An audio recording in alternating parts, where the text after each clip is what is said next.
Hi hello friends, welcome to our Madhuhema YouTube channel. இன்றைக்கி நம்ம சேனலில் எதை பற்றி பார்க்க போகிறோன்னா, ஐடியெல்லாம் பிளாக் ஆகிருக்கு, அது பற்றின டீட்டெயில்ஸ் தான் நம்ம பார்க்க போகிறோம். ஃபஸ்ட்டு நம்ம என்ன பண்ணுறோன்னா, எப்படி நம்ம எஸ்பிஓ போர்ட்டலில் லாகின் பண்ணணும் அதை முதல்ல நம்ம பார்த்துக்குவோம். மேலே டச் பண்ணிங்கன்னா பின் பண்ணி வச்சுருக்குறாங்க.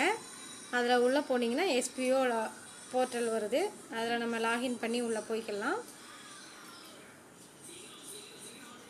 லாகின் கொடுத்துக்கலாம். நம்ம ஐடியை போட்டுக்கலாம்.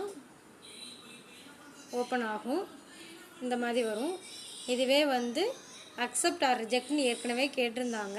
அந்த அக்செப்ட் இல்லைனா ரிஜெக்ட் இல்லைனா எதுவுமே கொடுக்காதவங்க, அக்செப்ட் கொடுத்தவங்களுக்கு ஓகே ஆக்டிவில் இருக்கும், ரிஜெக்ட் கொடுத்தவங்களுக்கும் பிளாக் ஆகிருக்கும், ரிஜெக்ட் கொடுக்காம ஒன்றுமே பண்ணாமல் இருந்தவங்களுக்குமே பிளாக் ஆகிருக்கும் ஐடி.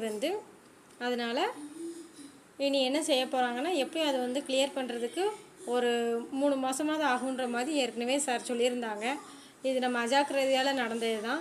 ஏற்கனவே அவங்க அக்செப்ட் கொடுக்க சொல்லியிருக்கும் போதே நம்ம ஒழுங்காக அக்செப்ட் கொடுத்துருந்தோம்னா இந்த பிரச்சனை கிடையாது. சிலர் எஸ்பிஓ ஜாப்பை நம்பாமல் இருக்கீங்க. அதனால தான் இவ்வளோ பிரச்சனையுமே. எஸ்பிஓ ஃபேக்கா என்னன்றதை பற்றி உங்களுக்குள்ளே டிஸ்கஷன் போய்கிட்டு இருக்கு, ரியலாக ஃபேக்கான்ற மாதிரி. எஸ்பிஓ ஒரு ரியலான ஜாப், ஃபேக் கிடையாது அப்படின்ற நம்பிக்கை எப்போ வருன்றது தெரியல. அவங்க எல்லா அப்ரூவல்ஸ் டீட்டெயில்ஸுமே கொடுத்துருக்குறாங்க. கொடுத்துமே உங்களுக்கு ஏன் இந்த மாதிரி நம்பிக்கை இல்லாமல் இத்தனை பேர் அக்செப்டோ ரிஜெக்டோ எதுவுமே பண்ணாமல் இருந்தீங்கன்றது தெரியல. நீங்கள் பண்ணாமல் இருந்ததுனால தான் சிலர் ஃபோன் மொபைல் ப்ராப்ளம் அந்த மாதிரி எல்லாம் சொல்கிறீங்க. அந்த மாதிரி பிரச்சனையாக இருந்தாலுமே அதர் மொபைலில் பண்ணியிருந்துருக்கலாம். இனிமேல் நீங்கள் மெயில் போட்டாலுமே சார் சொல்லியிருக்கிறாங்க, எப்படியும் ஒரு 3 months ஆகும். ஒர்க் ஸ்டார்ட் பண்ணதுக்கப்புறம் இதுக்கான டீட்டெயில்ஸ்லாம் கொடுத்து கிளியர் பண்ணி கொடுத்து நீங்கள் ரெண்டாவது அந்த ஐடி ரெக்கவர் பண்ணுறதுக்கு லேட் ஆகும். வாய்ப்பை தவற விட்டுட்டீங்க. இதே மாதிரி இனி அடுத்தடுத்து நடவடிக்கைகள் எல்லாமே உடனே எடுப்பாங்க. முந்தி மாதிரி வெயிட் பண்ண மாட்டாங்க. சொன்னதை சொன்னபடி இனி எஸ்பிஓ செய்ய ஆரம்பிப்பாங்க. ஏன்னா அவங்க பக்காவாக எல்லாமே கொண்டு வர ஆரம்பிச்சிட்டாங்க. அதனால் அவங்க அவங்களோட ஸ்டாஃப்ஸும் பக்காவாக இருக்கணும்னு எதிர்பார்ப்பாங்க. இப்போ பிளாக் ஆகிருக்கு. அதுக்கடுத்து இனிமேல் நீங்கள் என்னென்ன ஒர்க் சொல்கிறாங்களோ அதை செய்யாமல் இருந்தால் இனிமேல் இருக்கிறவங்களுக்குமே பிரச்சனை வர்றதுக்கு நிறைய வாய்ப்பு இருக்குது.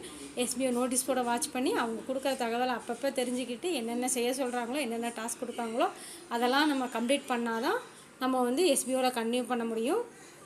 இதை இப்போதைக்கு எஸ்பிஓ பற்றின தகவல். மேலும் இது பற்றின தகவல் எதுவும் தேவை என்றால் என்னுடைய சேனலை சப்ஸ்கிரைப் செய்து கொள்ளுங்கள்.